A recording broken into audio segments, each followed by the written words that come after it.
오늘도 예배드리는 모든 성도들에게 하나님께서 복 주시고 지켜주시고 은혜와 평강 주시기를 주님의 이름으로 축원합니다. 한 청년이 한 처녀를 정말 사랑했습니다. 청년은 처녀를 너무 사랑한 나머지 하늘의 별을 따다 달라고 하면 따다 주겠고, 하늘의 달을 달라 하면 달을 따다 주겠다, 그렇게 약속을 할 만큼 사랑했습니다. 그런데 이 처녀는 별도 달도 원하지 아니하고 당신 어머님의 심장을 꺼내오라고 했습니다. 어떻게 자기 엄마의 심장을 꺼내올 수 있겠습니까? 그렇지만 청년은 너무 그 처녀를 사랑한 나머지 결국 어머님의 심장을 꺼냈습니다. 식지 않은 심장을 들고 어두운 밤길을 달렸습니다. 그러다가 그만 돌부리에 채여가지고 넘어졌습니다. 손에 들고 가던 어머님의 심장이 길바닥에 나둥그러졌습니다. 청년은 깜짝 놀라서 다시 심장을 주우려고 엎드려서 손을 내밀었습니다. 그때 어머님의 심장이 말을 합니다. 얘야, 다친 데는 없냐? 천천히 그리고 조심해서 가거라. 무슨 이야기입니까? 어머니는 자기의 심장을 꺼내가는 아들까지라도 잘 되기를 바라는 것이 어머님의 마음이라는 것입니다. 요즘 많은 이런 이 부모들이 자녀들 때문에 어려움을 당하는 경우를 많이 봅니다. 숙명여자 고등학교 쌍둥이 자매의 그 시험지 유출 사건으로 인하여서 참 잘 나가던 그의 아버지 교육 그 부장은 곧 교감이 될 것이고 또 교장이 될 것인데, 지금 그 일 때문에 그는 지금 처벌받고 있지 않습니까? 김성태 의원이 뇌물로 딸을 KT에 채용시켰다는 그런 혐의로 1심은 무죄였지만 2심에서는 징역 1년에 집행유예 2년을 선고받았습니다. 조국 전 법무부 장관의 딸도 사문서 위조 등 부정입학 혐의를 받고 있습니다. 그리고 추미애 법무부 장관의 아들 탈영 혐의로 조사를 받고 있습니다. 왜 자녀의 일에 부모가 이렇게 연루가 되었겠습니까? 자녀를 좀 더 잘 되게 하려고, 법을 어겨가면서라도 자식 잘 되게 하려고 하다가 문제가 생겼어. 지금 얼마나 많은 세간에 이런 이 지탄과 어려움을 당하고 있습니까? 부모는 자녀가 행복하기를 원합니다. 잘 되기를 원합니다. 성공하기를 원합니다. 다른 사람에게 칭찬받고 다른 사람에게 존경받기를 원하는 것이 부모의 마음입니다.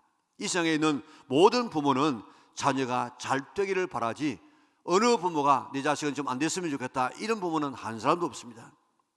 여러분 가정에 있는 자녀가 어리든지 나이가 들었든지 아무리 나이가 든다고 할지라도 부모의 입장에서는 자녀가 잘 되기를 바라는 것이 부모의 마음입니다. 그리고 행복하게 살고 건강하게 살고 남에게 늘 이렇게 피해주지 않고 남을 섬기며 살기를 바라는 것이 부모의 마음입니다. 내가 힘들고 잘못되어도 자식만은 잘 되기를 바라는 것이 부모의 마음입니다. 그래서 자식 잘 되기 위해서 기러기 아빠가 되기도 하고, 그래서 가정이 깨어지는 가정들이 얼마나 많습니까? 또 불난 집안에서 테러가 지금 차단되어지면 그 창문을 열고 자식을 가슴에 안고 뛰어내려서 자기는 죽을지라도 자식만은 살리는 이런 경우가 종종 우리 주변에 있습니다. 자, 이렇게 부모는 자식을 내보다도 더 사랑하는 것이 부모의 마음입니다. 그런데 하나님은 누구십니까? 하나님은 우리의 아버지이십니다. 하나님은 우리의 참 아버지이시고 육신의 아버지는 참 아버지의 그림자이십니다. 하나님의 아버지는 육신의 아버지보다도 더 우리를 사랑하시고 더 우리가 잘 되기를 바라고 더 행복하기를 바라는 것이 하나님이십니다. 하나님은 어머님의 심장을 도려내는 것이 아니고 하나님 자신의 심장을 찢어서 그 피로 우리의 모든 죄를 씻어서 깨끗하게 하여 하나님의 자녀로 삼아주시고 잃어버리던 저 에덴 농산을 다시 찾아서 영원한 천국으로 인도하시는 것이 하나님의 사랑입니다. 신앙생활은 뭔가 하면 이 사랑에 감격해서 생활하는 것이 신앙생활이에요. 이런 감격이 없으면 신앙생활 자체가 제대로 되지 않습니다. 오늘 이 하나님의 놀라운 사랑에 우리 다시 한번 감격하고 우리 신앙생활이 힘들지 아니하고 그저 자동적으로 이루어지는 아름다운 신앙의 행위들이 될 수 있기를 바랍니다. 오늘 말씀을 보세요. 우리 13절 같이 읽도록 하겠습니다. 내가 오늘 내 행복을 위하여 내게 명령하는 여호와의 명령과 규례를 지킬 것이 아니냐. 아멘. 하나님의 명령과 규례는 뭐 때문에 주신다고요? 우리의 행복을 위하여 주신 것이라고 말씀합니다. 마치 교통법규가 범칙금을 거두기 위해서 만들어진 것이 아니고, 운전하는 사람들을 괴롭히기 위해서 만들어진 것이 아니라 사람의 생명과 안전을 위해서 만들어진 것처럼 하나님의 법도 10계명을 위시해서 613가지의 계명이 있습니다. 율법이 있습니다. 뭐 이래라 저래라, 얼마나 세세하게, 얼마나 또 뭐 나쁘게 말하면 귀찮게 아주 그렇게 우리에게 말씀하시는데, 이 하나님의 말씀도 우리를 괴롭히기 위해서, 우리의 가슴에 찔림을 주기 위해서가 아니고 우리의 행복을 위해서 주신 것임을 믿으시기를 바랍니다. 왜 부모가 자녀에게 잔소리합니까? 자식 잘 되라고, 행복하라고, 실수하지 말라고. 그렇게 부모는 끊임없이 자녀들에게 잔소리를 해서라도 바로가게 만듭니다. 하나님의 모든 말씀도 우리의 행복을 위해서 주신 것임을 믿으시기를 바랍니다. 성경을 보세요. 우리 잘 되라고 주신 말씀으로 가득 차 있습니다. 우리에게 복 주시기 위해서 애쓰시는 하나님의 말씀이 성경 말씀 가운데 쫙 깔려져 있습니다. 하나님은 아름다운 세상을 만드시고 에덴 동산을 만드시고 사람들에게 생육하고 번성하여 땅에 충만하고 땅을 정복하고 땅을 다스리라는 이 엄청난 축복, 이 행복한 삶을 축복하고 있습니다. 그리고 또 이야기합니다. 우리 신명기 11장 26절에서 28절 우리 같이 한번 읽겠습니다. 내가 오늘 복과 저주를 너희 앞에 두나니 너희가 만일 내가 오늘 너희에게 명하는 너희의 하나님 여호와의 명령을 들으면 복이 될 것이요, 너희가 만일 내가 오늘 너희에게 명령하는 도에서 돌이켜 떠나 너희의 하나님 여호와의 명령을 듣지 아니하고 본래 알지 못하던 다른 신들을 따르면 저주를 받으리라. 아멘. 하나님께서는 오늘 여호와의 명령을 들으면 복이 될 것이고 여호와의 명령을 듣지 아니하면 그게 너에게 저주가 될 것이라고. 오늘 복과 저주가 있는데 어떻게 하든지 하나님의 말씀을 들어서 지켜서 복받는 사람 되라고 그렇게 강조하고 있습니다.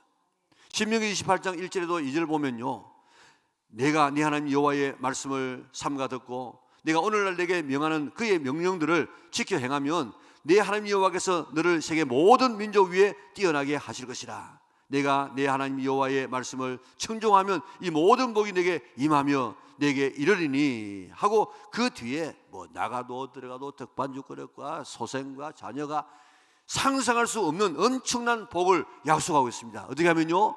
하나님 말씀을 지켜 행하면. 민수기 6장 22절에 소위 제사장의 축복이 나옵니다. 제사장이 이스라엘 자손들에게, 우리 24절부터 한번 읽어볼까요?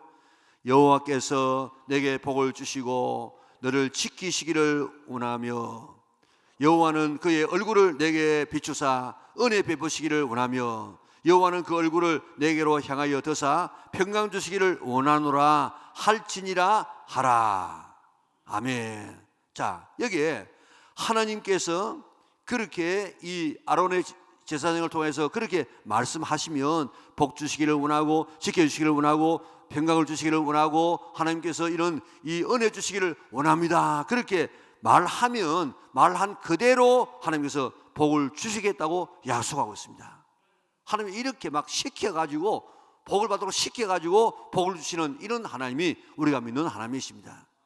하나님은 우리에게 복 주시고 지켜주시고 은혜와 평강 주시기를 원하시는 하나님이신 줄 믿으시기를 바랍니다. 우리가 오늘 외웠던 예레미야서 29장 11절 볼까요? 여호와의 말씀이니라. 너희를 향한 나의 생각은 내가 안 하니 뭐요? 평안이요 지향이 아니니라. 너희에게 미래와 희망을 주는 것이니라. 하나님께서 오늘 우리에게 주시는 것이 뭔가 하면은, 하나님께서 우리에게 주시기를 원하는 것은 복입니다. 복, 행복입니다. 축복입니다. 형통입니다. 평강입니다. 왜 그렇습니까? 하나님은 우리의 아버지이기 때문에. 그런데 그 행복을 어떻게 얻을 수 있다고요? 얻는 비결이 뭐라고 했습니까? 내게 명하는 여호와의 명령과 규례를 지키면 그랬습니다. 하나님의 말씀을 지키면 내가 너에게 행복을 주겠다고 약속해 주었습니다. 이게 명령과 규례, 뭐 법도 각가지 이런 말들이 나오고 있는데, 이것은 하나님의 명령이고 또 성문화된 그런 법입니다. 다시 말하면, 한마디로 말하면 이것은 동일한 말인데 하나님의 명령, 하나님의 말씀을 이야기하고 있습니다. 다시 말하면 말씀을 지키면 너희가 행복하게 될 것이다. 그렇게 약속하고 있습니다. 그런데 우리의 행복을 위해서 주신 제일 처음에 하나님의 법이 뭐겠습니까? 성경에 많은 법이 나오고 있는데 하나님께서 우리 인류에게 최초로 주신 그 법, 하나님의 명령이 뭐겠어요? 우리 창세기 2장 16절 17절 우리 같이 읽도록 하겠습니다. 여호와 하나님이 그 사람에게 명하여 이르시되 동산 각종 나무의 열매는 내 임의로 먹되 선악을 알게 하는 나무의 열매는 먹지 말라. 내가 먹는 날에는 반드시 죽으리라 하시니라. 아멘. 이게 인류에게 최초로 주신 하나님의 명령이요 법입니다. 이 명령만 지키면 에덴 동산의 그 풍조를 누리며 행복하게 살 수 있었을 것입니다. 그런데 인간이 하나님의 최초의 명령을 어겼습니다. 그래서 하나님이 주신 복, 행복, 축복을 다 잃어버리고 말았습니다. 그래서 두 번째 주신 하나님의 명령이 오늘 우리가 읽었던 이런 말씀들입니다. 첫 번째 명령이나 두 번째 명령이나 거의 성격은 같습니다. 아담 하와에게 주신 하나님의 명령은 무엇이었습니까? 에덴 동산에 있는 모든 나무의 실과는 먹어도 좋다. 그러나 선악을 알게 하는 나무의 실과는 먹지 말라. 먹는 날에는 정녕 죽으리라. 얼마나 감사한 일입니까? 그 에덴 동산의 수많은 이런 과실을 다 먹되 한 가지만 먹지 마라. 이것은 내 것이다. 내 것. 내 것에는 손대지 말아라. 손대면 죽는다. 이게 하나님께서 인류에게 주신 최초의 법입니다. 법. 성경에서 무엇을 하나님의 것이라고 하셨는가 하면 하나님의 것에 손대지 않아서 하나님께서 약속하신 축복을 누릴 수 있는 그런 이 방법이 뭔가를 우리가 한번 찾아보자는 것입니다. 먼저 하나님께서 하나님의 것이라고 한 것은 하나님의 영광입니다. 이사야서 42장 8절을 보면 나는 여호와이니 이는 내 이름이라 나는 내 영광을 다른 자에게 내 찬송을 우상에게 주지 아니하리라. 하나님 자체가 영광이에요. 그런데 그 영광을 다른 사람에게 빼앗기지 아니하고 우상에게 주지 않을 것이라고 이야기했습니다. 48장 이사야 48장 11절도 같이 한번 읽어보겠습니다. 나는 나를 위하여 이를 줄 것이라. 어찌 내 이름을 욕되게 하리요 내 영광을 다른 자에게 주지 아니하리라. 아멘. 하나님은 자기의 영광을 절대로 다른 사람에게 주지 않고 빼앗기지 않는다는 것입니다. 하나님은 하나님의 영광을 빼앗기지 않습니다. 하나님의 영광을 가로채면 그날로 바로 죽는다고 이야기하고 있습니다. 그 찬란했던 느부갓네살이 하나님의 영광을 드러내지 않다가 사람에게 쫓겨나가지고 짐승처럼 풀을 뜯어먹고 찬이슬을 맞으면서 한동안 살게 되어졌습니다. 안디오쿠스 에피파네스가 자기를 신이라고 해서 영광을 받다가 충이 벌레가 나와서 그를 먹여서 죽었습니다. 헤롯은 어느 날 백성들 앞에서 연설을 했습니다. 여러분 하고 이렇게 연설을 하는데 어느 사람이 야 이것은 사람의 소리가 아니고 신의 소리다. 그러니까 내가 신이다. 그렇게 하다가 그만 그 장소에서 벌레가 나와서 그를 먹어서 죽었다고 했습니다. 지난번에 말씀드린 것처럼 우리가 주의 일을 하고도 무슨 말을 해야 된다고 했습니까? 내가 뭐 열심히 해서 그렇지요. 내가 능력이 있어 그렇지요. 그렇게 자기 자랑하고 자기가 영광을 받는 것이 아니고 내가 해야 될 말은 해야 할 것을 한 것뿐입니다 하고 하나님 앞에 영광을 돌리는 이것이 오늘 모든 성도와 봉사자들의 자세임을 믿으시기를 바랍니다. 자기가 한 것처럼 자기를 나타내면 자기를 자랑하는 것은 하나님의 영광을 가로채는 것이고 그때부터 그는 떨어지게 되는 것입니다. 영광은 하나님의 것입니다. 손대면 안 됩니다. 오직 하나님께만 영광을 돌리는 성도들 되시기를 바랍니다. 그래서 사도 바울은 뭐라고 했습니까? 먹든지 마시든지 무엇을 하든지 다 하나님의 영광을 위해서 하라고 이야기했습니다. 이것이 오늘 우리가 살아있는 우리가 존재하는 그런 목적이 되어지고 하나님의 뜻인 줄 믿으시기를 바랍니다. 다음은 물질의 10분의 1은 하나님의 것입니다. 말라기 3장 8절 9절을 우리 같이 읽겠습니다. 사람이 어찌 하나님의 것을 도적질하겠느냐? 그러나 너희는 나의 것을 도적질하고도 말하기를 우리가 어떻게 주의 것을 도적질하였나이까 하는도다. 이는 곧 11조와 헌물이라. 너희 온 나라가 나의 것을 도적질하였으므로 너희가 뭘 받아요? 저주를 받았느니라. 자, 여기 보세요. 사람이 어찌 하나님의 것을 도적질하겠느냐? 11조는 하나님의 것인데 이것은 에덴 동산의 선악과와 같은 것입니다. 11조를 안 드리는 것은 나의 것을 도둑질하는 것이라고 이야기했습니다. 11조를 안 드려서 너희가 저주를 받았다고 이야기했습니다. 11조는 하나님의 것입니다. 11조를 드리는 것은 내 모든 소유는 하나님의 것입니다. 하나님이 주셔서 쓰고 있습니다는 하나님의 주권을 인정하는 신앙 고백이 11조지 이게 돈이 아니라고요. 느헤미야 시대도 하나님의 전이 버림바 되었다 그랬습니다. 사람들이 11조를 드리지 아니하니까 11조로 살아가는 레위인들이 살 길이 없어가지고 먹고 살기 위해서 돈 벌러 갔습니다. 그래서 성전의 기능을 못하고 버림바 되어졌습니다. 하나님의 성전이 버림바가 되어지면 모든 나머지 삶도 다 버림바 되는 줄 믿으시기를 바랍니다. 11조는 하나님의 것입니다. 내가 먹으면 안 됩니다. 내가 손대면 되지 않습니다.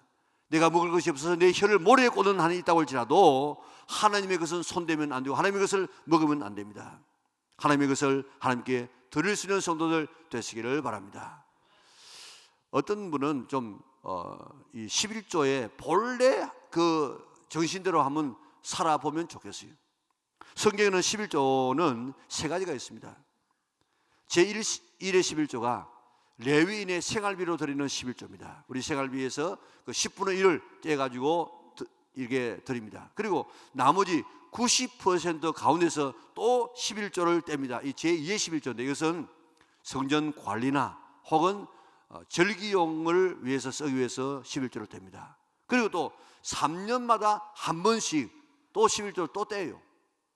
그는 그 성에 있는 어려운 처지에 있는 사람을 구제하기 위해서 11조를 떼었습니다. 지금도 이스라엘 백성들은 구제 헌금을 자기 생활비의 10분의 1로 지금 뗀다고요. 그래서 10분의 1을 떼는 사람은 그저 평균이고 10분의 1을 안 떼는 사람은 인색한 사람이라고 그렇게 지목을 받습니다.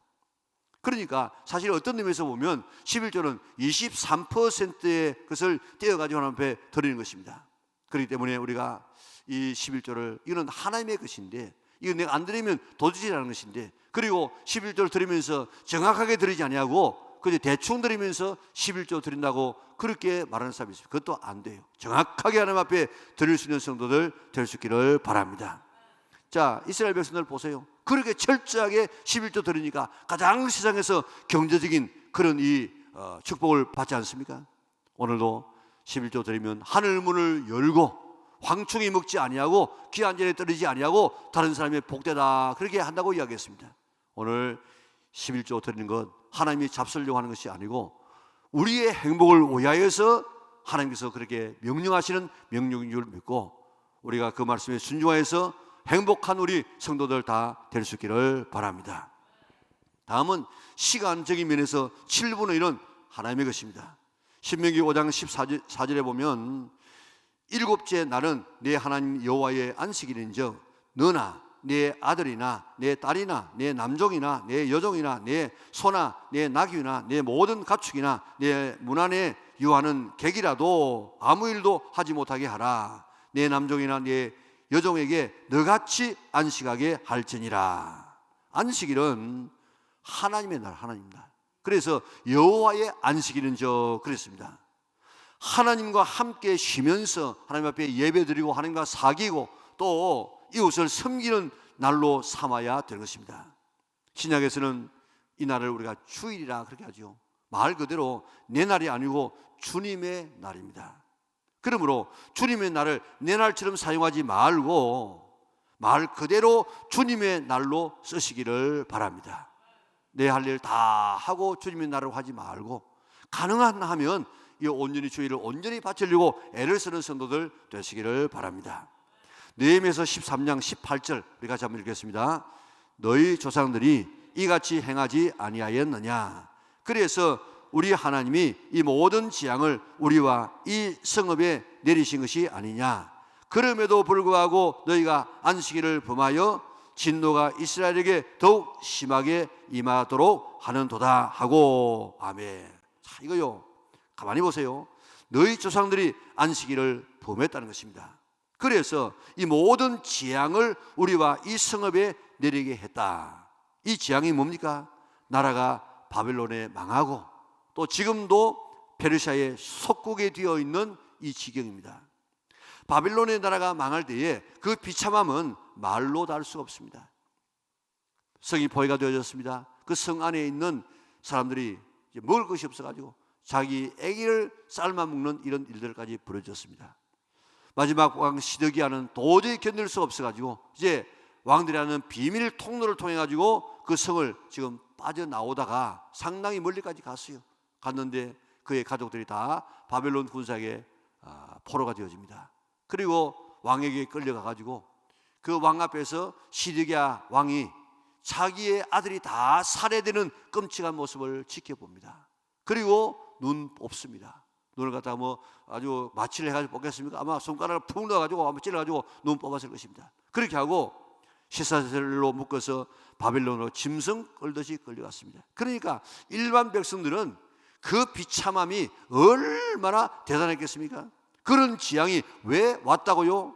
안식일을 범하여 이런 저주를 내가 받았는데, 또 안식일을 범하여서 지금 이제 살만하고 안식일로 지킬 수 있게 되어지는데 또 안식일을 범하여서 이스라엘에게 또 저주가 임하게 하겠느냐? 그래서는 안 된다는 것입니다. 안식일은 하나님의 나라입니다.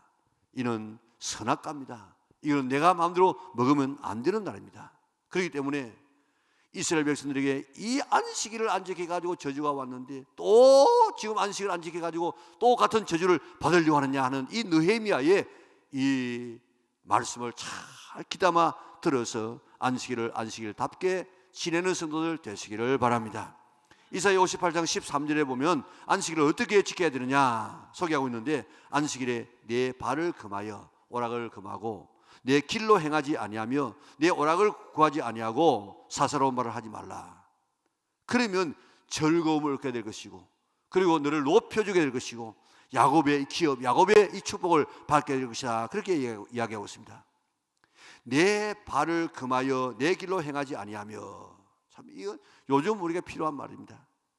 요즘 살만하니까 자동차 사서 주일날 여행하는 날로 삼는 경우가 참 많이 있는데 그러지 말라는 것입니다. 주일을 주일답게 주님의 날로 잘 보내라는 것입니다. 주님의 날을 내 날로 손대는 것, 이거는 바로 선악과라는 것입니다. 그것 때문에 지금 이스라엘 백성이 저주받았다고 하지 않습니까? 오늘부터 이제 안식일을 내 마음대로 쓰지 말고, 예배 한 번 차려드리고 난 다음에 내가 내 할 일 다 하지 말고, 가능한 하면 오늘 주일을 예배드리고 주님과 사귀고 성경 읽고 또 다른 사람 구제하고 전도하고 봉사는 이런 날로 삼아서 참 안식일을 지켜서 오늘 주님 주시는 이런 행복을 누릴 수 있는 성도들 될 수 있기를 바랍니다. 다음은 하나님의 종은 하나님의 것입니다. 영광 하나님의 것입니다. 100% 하나님의 것입니다. 물질의 10분의 1 하나님의 것입니다.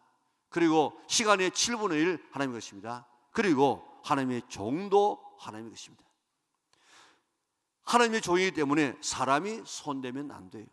계시록 1장에 보면요, 예수님의 모습이 나오는데 발에는 끌리는 옷을 입고 금띠를 띠고, 그리고 머리는 희기가 양털 같고 눈 같고, 눈은 불꽃 같고, 발은 풀무에서 연단한 주석 같고, 음성은 맑은 물소리 같고, 입에는 좌우의 날선 금이 나오고, 얼굴은 해가 힘차게 비치는 것 같고, 사망과 음부의 권세 열쇠를 가지신 그 주님께서, 그 예수님께서 오른손에 7별을 붙잡으시고 7금 촛대 사이로 다닌다고 했는데 이게 비밀이라 비밀. 그런데 비밀을 설명하고 있습니다. 우리 1장 20절, 계시록 1장 20절 같이 읽겠습니다. 내가 본 것은 내 오른손에 7별의 비밀과 또 7금 촛대라. 7별은 7교회 사자요, 7 촛대는 7 교회니라. 아멘.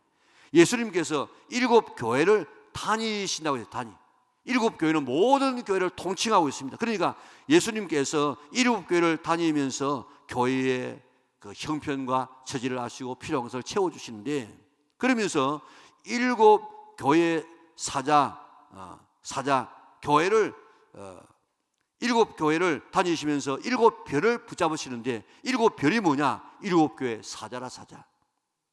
교회를 맡긴 종, 그 종을 하나님께서, 예수님께서 붙잡고 계세요. 오른손으로 지금 붙잡고 있어요. 하나님의 종은 하나님의 것입니다. 하나님이 책임지시는 줄 믿으시기를 바랍니다. 우리 모두가 하나님의 종이지만은 모두에게 교회를 맡기지 않았습니다. 피로 사신 이 교회를, 하나님의 교회를 책임지게 한 종이 있습니다. 그 종을 우리는 위임했다. 그래서 위임 목사라고 하고 있습니다. 그 종을 하나님이 붙들고, 예수님께서 붙들고 계신다는 것입니다. 하나님의 종을 사랑하고 기도하고 아껴야 하지, 하나님의 종을 내 종처럼 대하는 것, 하나님이 붙들고 있는 종을 내가 대적하는 것, 그거는 하나님에 대한 도전이 되는 것입니다. 다윗이 하나님의 사랑받는 이유가 여러 가지가 있겠지만은 하나님의 말씀에 순종했는데 어디까지 순종한 줄 아십니까? 죽기까지 생명을 걸고 순종했다고요. 사울 왕에게 쫓겨서 죽을 고비를 수없이 넘겼는데 다윗이 사울을 죽일 수 있는 기회가 2번 찾아왔습니다.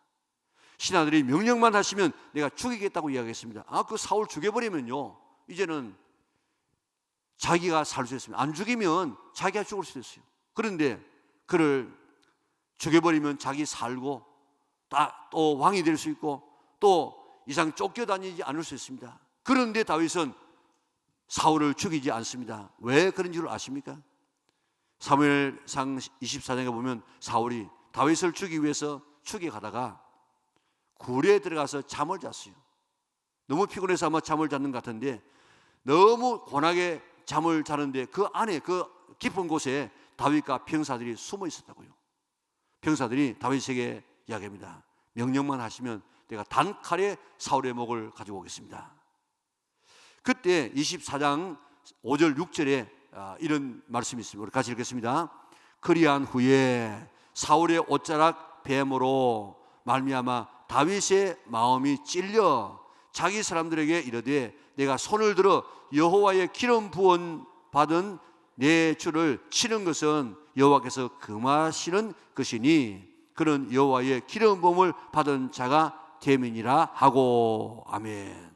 죽일 수 있는데 죽이지 않고 그의 옷자락을 잘란 그것도 마음의 괴로움을 받았습니다. 안 죽였습니다. 그리고 26장에도 보면 죽일 수 있는데 안 죽입니다. 왜 그랬느냐? 그게 뭐라고 했습니까?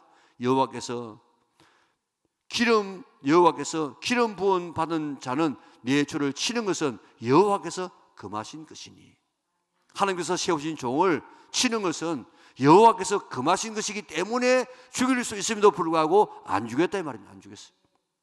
시편 105편 15절 우리 같이 읽겠습니다. 이러시기를 나의 기름 부은 자를 손대지 말며 나의 선지자들을 해하지 말라 하셨도다. 아멘. 하나님께서 붙들고 있는 하나님의 종은 하나님이 책임지십니다. 여러분들의 신앙생활이 바로 되려고 하면 하나님의 종과 맞서면 되지 않습니다. 저는 하나님의 종과 맞서다가 어려움을 당하는 사람들을 수없이 봅니다. 성경 안에만 고라와 다단과 아비람과 미리암이 있는 것이 아니고 오늘 우리 주변에 여러분들도 많이 보았을 거예요. 하나님의 종과 맞서면 어려움을 당하는 경우가 참 많습니다. 하나님의 종과 맞서지 말고 아끼고 사랑하고 기도해 줄 수 있기를 바랍니다. 그것이 여러분들의 행복을 위해서, 성도들의 행복을 위해서 하나님께서 주시는 명령인 줄 믿으시기를 바랍니다. 우리가 지금 산업화 사회에 살면서, 정부화 시대에 살면서 그저 한 곳에 있지 않습니다. 우리 영락교회 우리가 죽을 때까지 참 다니면 참 좋겠는데 어쩔 수 없어가지고 직장을 따라서 뭐 서울로, 대구로, 다른 데로 이사 가서 거기서 신앙생활을 할 수가 있습니다. 어느 교회를 다니시든지 하나의 원칙은 나는 하나님의 종과 맞서지 않는다 하는 이런 원칙을 세울 수 있기를 바랍니다. 저 대구에 가면 가장 큰 교회를 혼자 지은 대단한 그런 이 거부가 있습니다. 그분이 자기 자녀에게 3가지의 유언을 했습니다. 하나는 너는 예배 시간에 항상 앞자리에서 예배를 드리라.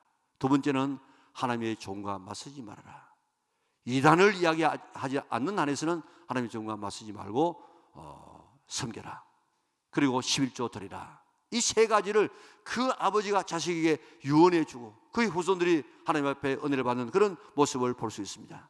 오늘 우리의 행복을 위해서 주시는 이 하나님의 명령을 지켜나갈 수 있는 우리 영락의 온 성도들 될 수 있기를 바랍니다.